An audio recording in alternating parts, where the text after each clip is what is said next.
Good day, everybody, welcome to today's video. In today's video, if you guys have been following my other channel, you guys know that I picked up the Mavic Mini Flymore package quite a while ago. And I've been meaning to try to make a video about it, but I wasn't sure what exactly I was going to say or do. But I've had it for a few months now, and I can honestly say I've been pretty happy with this drone. I bought it because it's lightweight. I didn't have to have a license for it. It's small. It goes together in this very small package. So, because you guys know, in my Jeep, when I'm out exploring, it's very limited as far as space goes and what I can pack. Have I had any issues with the drone since making this video? Absolutely not. It's just a matter of learning how to properly control it, fly it, how to use the camera smoothly, which is all things I need practice and work on. But as far as the color goes, the color is actually pretty decent. The color that you see throughout all these clips is not edited at all. This is just the color, how it actually records. And I think it's great. A drone is great to add more story to the video that you're trying to tell.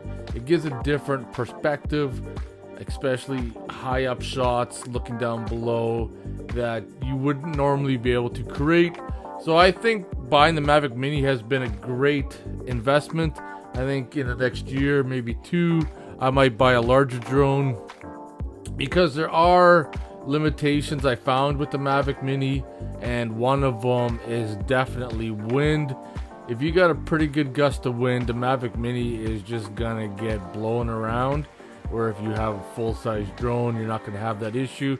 But I don't want to bore you, so I'm gonna get going. Enjoy the rest of the video clips of just a bunch of random videos that I pieced together, so you guys can just kind of see what the Mavic Mini can do.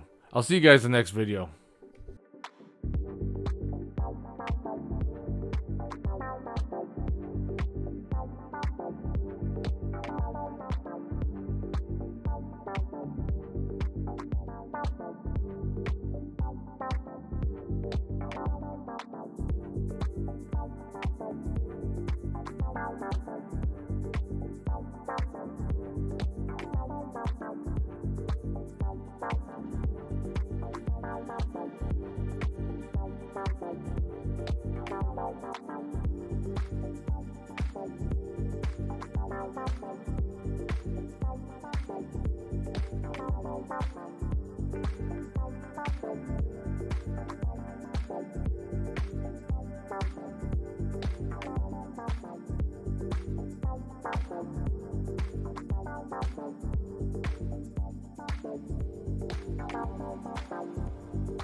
Breathe.